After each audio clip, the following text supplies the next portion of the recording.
Hello everyone, this is John Jenkins here, and I am the founder of Battleganz, a video game company based in the United States. And so, I'm the founder and the owner and the CEO of the company. We are a sole proprietorship based in the United States. So, I decided to make a video on the history of Battleganz. I decided to make a video on the history of the Battleganz, my company. And I do not. So let's get straight to it. I obviously have got my. I'm not wearing my Battleganz T-shirt right now. I got my shirt off right now. So I just wanted to let you know that. So let's get straight to it. Okay, want to go ahead and put that right there, and want to go ahead and do this. All right. So the history of Battleganz. All right. The History of Battleganz by John Jenkins, CEO, by Battleganz CEO and founder John Jenkins. So, question number one: how did Battleganz start? So, long story short, I started my first business in college when It was a graphic design business. I believe I was in my sophomore and junior year of college. I only had one customer. She was my aunt. It was a graphic design. I did a graphic design project for her while I was in college. She promised to pay me and never paid me. That was my first foray into business. So after I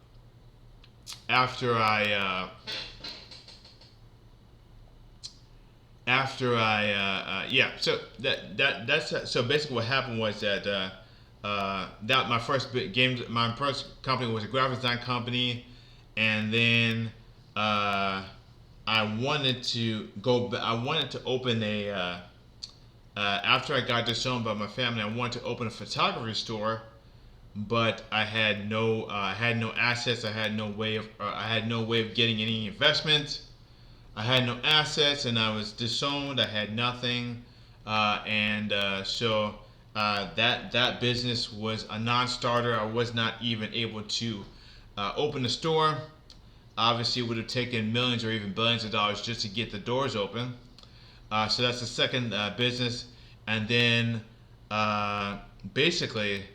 My third business was Battleganz, and I started making the first Adobe program I ever bought was Adobe Flash. I believe it was Adobe Flash CS5, and basically back in the day, you had to buy each individual program. You had to pay a lump sum of about $765 for each individual program. So I purchased Adobe Flash first, and I believe the second one I purchased was Photoshop. So if you think that if you think the price of Adobe Creative Cloud is high, you had to see those Adobe programs when you were paying that much money, $765 per program for one program. And if you lost the program, if you lost the CDs, if your save files corrupted, you had to buy it again. If somebody hacked your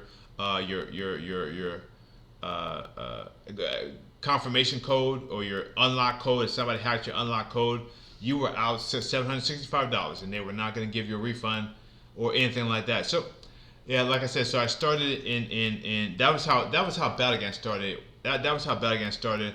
I failed in other business ventures, and I basically never even got started in other business ventures. I never even So what happened was I bought Flash in around, I believe, 2010. After I got disowned, and I just started I started trying to make games, and that was how I started Battleganz. And question number two: why game design specifically? So, why game design specifically? So the thing was that my entire life I had been obsessed with games. I grew up playing, the usual, the Street Fighter, the Mortal Kombat, the uh, Super Mario, and I was a big fan of Star Fox 64. So it seemed to me when I was younger, obviously this is not, this is not really true. It seemed to me when I was younger that games were the only thing that I could never get tired of. It seemed like to me like games were the only thing I could never get bored of or tired of. So that was the reason why I decided to go into game design specifically. Was that it was something that it was something that I knew that I knew that games were in my blood. I knew that games were in my blood, and I knew that I wanted to be involved with the game design industry. Yeah, even though I could never be like a professional gamer, I could never be a competitive gamer. And even though at the time I really, even though at the time I extremely sucked at programming, and I was not very, I could not draw that well. I couldn't, I didn't, so I was not really good at any of the aspects of game design. But I knew that I wanted to be involved with the game design industry in some kind of way, and that was the reason why I got involved. I started my game design company. All right. So question 3: what are your favorite games growing up? Uh, so uh, growing up, my favorite games were obviously Star Fox. So growing really early in my life, my favorite games were uh, Turok and I really liked Extreme G on the N64. I really liked Extreme G on the N64. I was a big fan early on of Street Fighter 2. Obviously, I loved Mortal Kombat, and uh, I was an early fan of Madden. There was a great game for the N64 called NBA Courtside with Kobe Bryant. I was a big fan of that game. Um, uh, I was a big fan of Duke Nukem. I was a big fan of very early on. I was a big fan of Duke Nukem. I was a big fan of there was this game on the PC called Strife 2, the Strife 2.0 that it was only a demo. I never got to play the full game. And there was another game called Eradicator, which was only a demo. I never got to play the full game. So basically what happened was that I came of age. I was a kid when the game design industry really started to build up in the United States. And on top of that, I had AOL when I was a kid. So AOL had the AOL Games page, and I would just download like a million demos on my family computer, and I would just play those demos all day long. And yeah, so I played games at the absolute best time. I played games at the absolute best time to be a gamer in the United States, which is basically 1995 to like 2000, 2003 maybe. The absolute best time to be a gamer in the United States. Yeah. Yeah. So those were my favorite games growing up. Like I said, in the beginning, I was a Nintendo fanboy. In the beginning, I was a Nintendo fanboy. The Sega Genesis was Sega Genesis,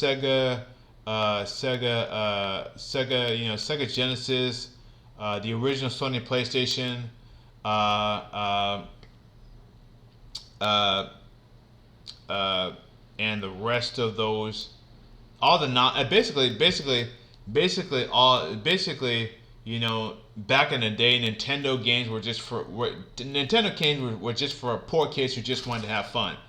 You know, Nintendo games were just for poor kids who just wanted to have fun. But as time went on, basically all the Segas and all the later Sony and Microsoft stuff like that, all the other game companies were just to look cool by spending a lot of stuff on a game. It was basically all the non Nintendo companies were just so you could look really cool with your friends by having a really expensive game system and a really expensive game that you don't play, that you don't know how to beat, that you don't know anything about. You just sit the Sega Genesis in your living room, and you just twiddle your thumbs. But back in the day, Nintendo games were for people who wanted to have fun, real fun.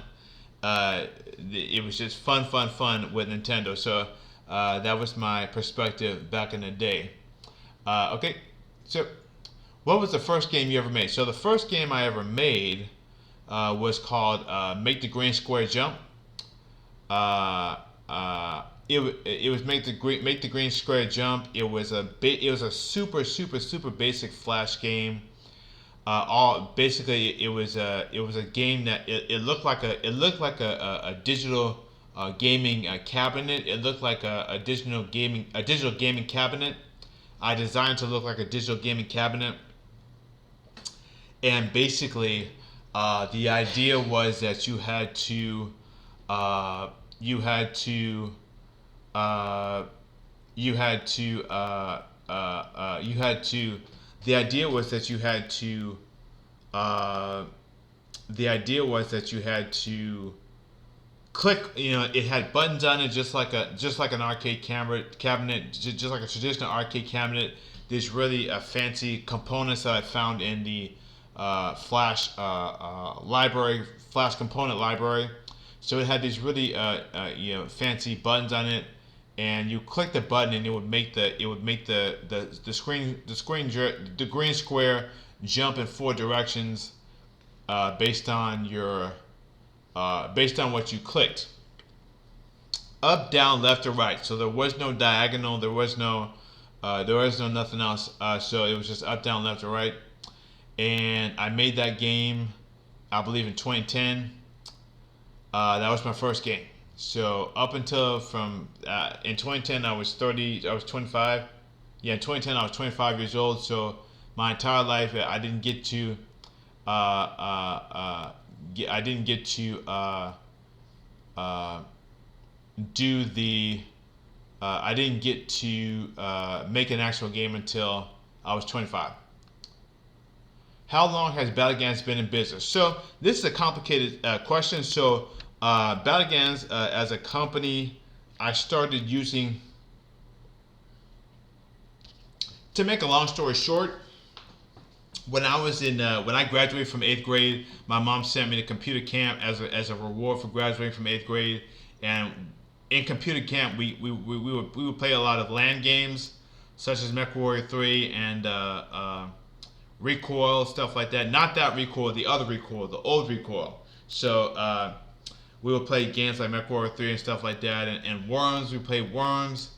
In LAN games, and I believe the second I believe this I believe the third name I came up with. The first name I came up with was Reaper. The first name I came up with was Reaper, and all the other kids called me Rapist. And then the second name, I believe, I got self-conscious because they kept calling me a rapist. So for my second name, I called myself Scareen, which rhymed with my sister's name Noreen. And then for the third name, was Battleganz. So yeah, so I didn't put this question in here. But the name Battleganz is battle. The word battle. You know what a battle is? It's a fight between two armies. Battle, and then Gans in German. The word Gans in German means whole. WHOLE. So the word Battleganz literally means he who is made whole by battle. And I did not intend that to be that way. When I came up with the name, I had no idea what it meant. And stuff like that. So I had no idea what it meant, and stuff like that. So that's what the name Battleganz means. So that was when I came up with the name Battleganz. Was when I graduated from the 8th grade.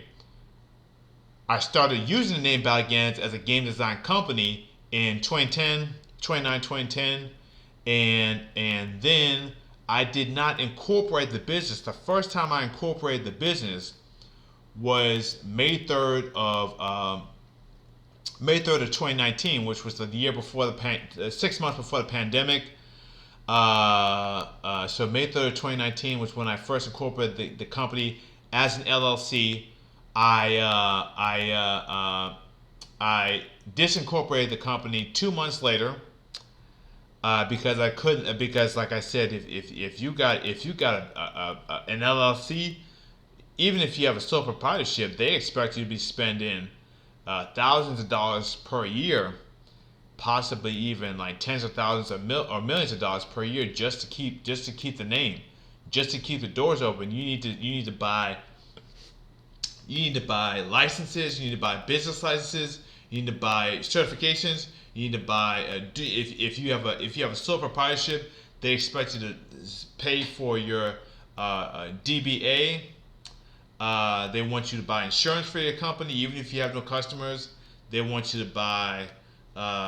They want you to buy merchant. They want you to buy. $50,000, $100,000 websites. They want you to spend thousands or even millions of dollars just to keep the doors open without any customers, without any products or services. So that's what they expect you to do. So I started the LLC on a shoestring budget. I had no income. I was on SSI. I was on SSI at the time, so it was illegal for me to earn money or save money.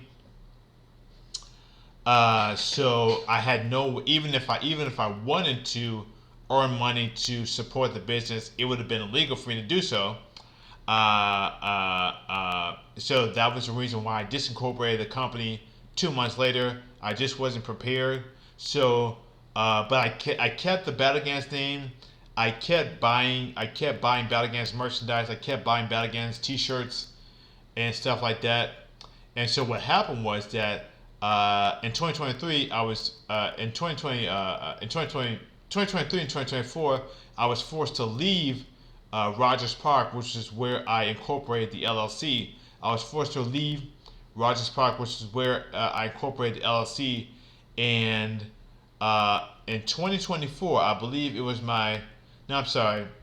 I moved back to Uptown in 2024, right? And I believe 2025, my 40th birthday, on the very day of my 40th birthday, I incorporated. I applied for a sole proprietorship. So basically, a sole proprietorship is free. Obviously, this is an oversimplification because you're still supposed to pay thousands for the business license, and you have to pay for, they expect you to pay for a DBA, even if you're not using the business name as your own name. They still want you to pay for a DBA the second that you so when they say a sole proprietorship is free, it's just a gimmick. They're just trying to sucker you in so that they can force you to pay money. So I incorporated as a sole proprietorship in 2025 when I turned 40, and I've been paying I've been doing quarterly estimated tax payments since 2025.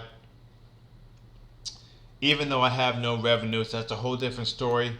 So yeah, that's the history of the business. The longest I've ever been officially registered in business has been the past 1.5 years since I turned 40. So I'm currently 41 and a half. So 3 dates. 3 dates. I came up with a name when I was in 8th grade. I started using the name in game design in 2010 when I was 25, and I got my first LLC in 2019 when I was 34, and I got my sole proprietorship at 40, which was a year and a half ago, and I've had the sole proprietorship for a year and a half, and that's how long the business has been in business. So, next question: how many games have you made? So, I've made 22 solo games, and I've made 22 solo games, and I've made 22 solo games, and I've paid to have 2 other games made by a freelancer. So I've made 22 solo games. I've paid to have 2 other games made by a freelancer. Next question: how many games have you sold? Long story short, I have not sold any games. I've given some games away for free. I've had a lot of reviews online for games. I've given some games away for free. Pretty much all my games are available for free if you know where to look. So I've never sold any games, not even a single copy. I've never sold any game to a publisher. I've never sold any game to a factor or a distribution hub or anything like that. I've never sold any game licenses. I've never sold any product placement for a game. I've never sold any game passes, anything like that. I've never sold any paid DLC. I've never sold any I've never sold any branded merchandise, so on and so forth. So yeah. So question 8: how many employees do you have? I have zero employees. I've never had any employees. I've hired one freelancer in the game design field, and I hired him twice to do 2 different jobs. But that is the only. I've never had an actual 9-to-5 employee or even a part-time employee. I've never had to pay. I've never had to do payroll. I've never had to do withholding or payroll, or I've never had to hire an HR department, or I've never hired an accountant, so on and so forth. And I have 0 revenues. Number 9: have you ever created 10 out of 10 games? So, to make a long story short, only 4 of my games are actually on a platform that allows ratings, and basically, the closest I ever came to a 10 out of 10 game was basically 8 out of 10, which was my third. I'm sorry, it was my first. My first Unity game. Yeah, it was my first Unity game. So my first Unity game, which was my third upload to my third game on Newgrounds. My third game on Newgrounds, which was my first. I'm sorry, my third game on Newgrounds, which was my second Unity game. My second Unity game. My second solo Unity game. Uploaded to Newgrounds. I upload the second game first, and then I upload the first Unity game. So I upload the second Unity game, and then the last game I upload was the first Unity game that I ever made. And so the first Unity game, the second Unity game that I ever made, which was the first one that I uploaded, that game got an 8 out of 10, and that's basically the highest rating I've ever gotten on the game. And yeah, so okay. Let's see. What are your top 3 What are your top 3 favorite games that you've beaten? So, what are the top 3 favorite games that I've beaten? This is a lot harder than just saying top 3 overall.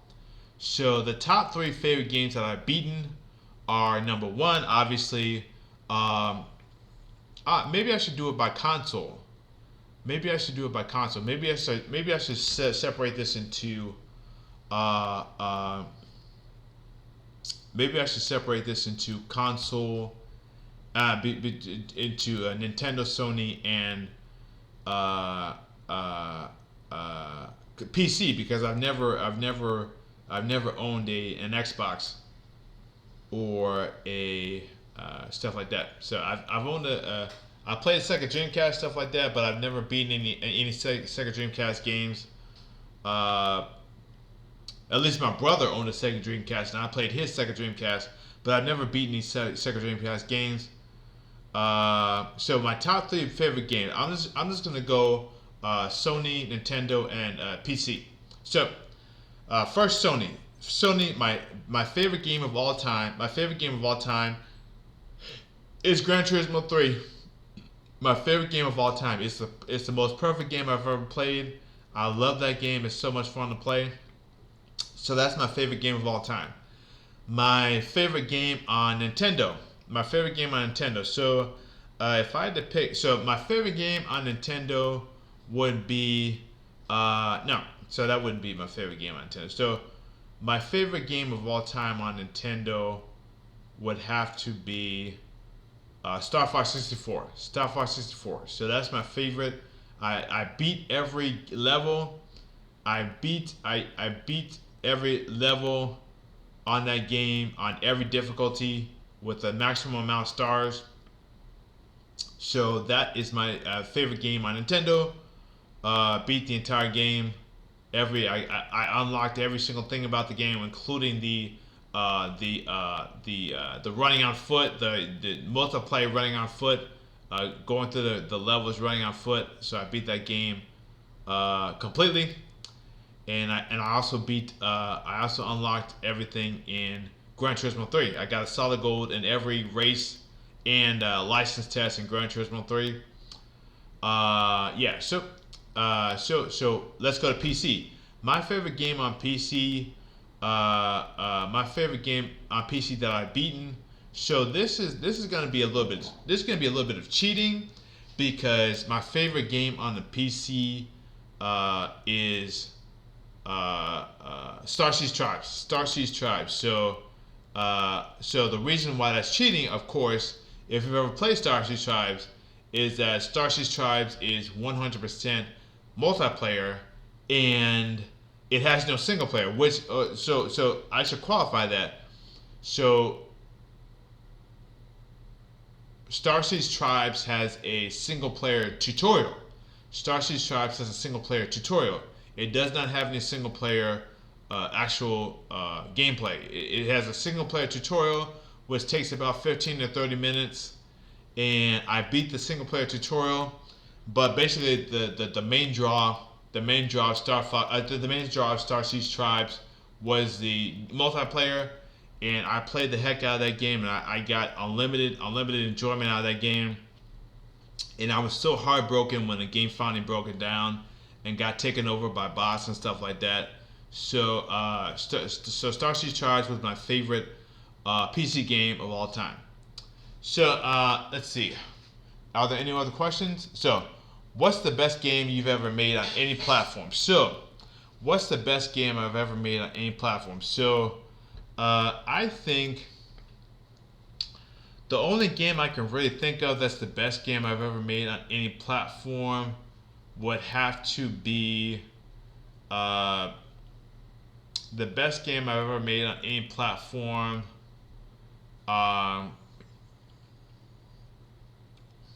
The best game I've ever made on any platform.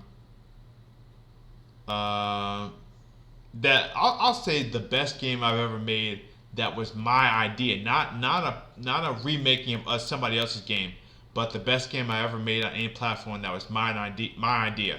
So that narrows it down a little bit. So the best game that I've ever made on any platform that was my idea was called Push It. So basically, I have this game on my Switch. I have this game on my Switch Lite, which is called Game Builder Garage, and the game lets you make your own games within the game. It's a game maker game, and the one of the games I made in the game maker game was called Push It. It's actually called Push, but because for some reason, if you put Push It as the title, Nintendo censors the entire title. I don't know. I didn't know I was 1 year old. I didn't know I was 1 year old. But like I said, if you put the word "push it" in the title for your game, Nintendo's gonna censor the entire title and not show any of it. So, but that's the best game. The actual name of the game is Push. So basically, the idea of the game is that you have these different shapes. You have these different shapes in the level, and you have to push each shape into another shape to make them explode, and you have to do it in a certain amount of time, or else you're going to run out of time. You're going to lose the game. And there's 3 levels to the game, and I made all the levels myself. I made the whole game myself. Obviously, I didn't make Game Builder Garage. That was made by another company, so I didn't make that game.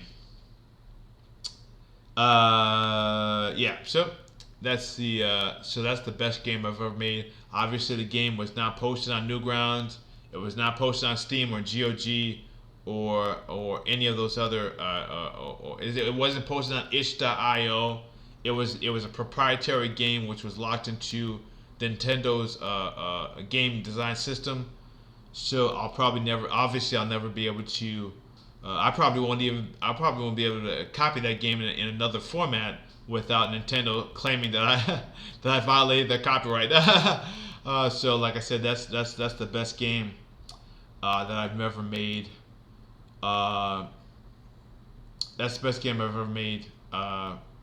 Personally, with that was my own idea. So I made plenty of good games that were rehashes of other people's ideas, but this is the first original game that I came up with that was my best game ever made. So, is that it? Yeah, that's it. Yeah, so that's all I wanted to do for this video. I just wanted to go through this history of Battleganz, and let's see. I just wanted to go through that history of Battleganz.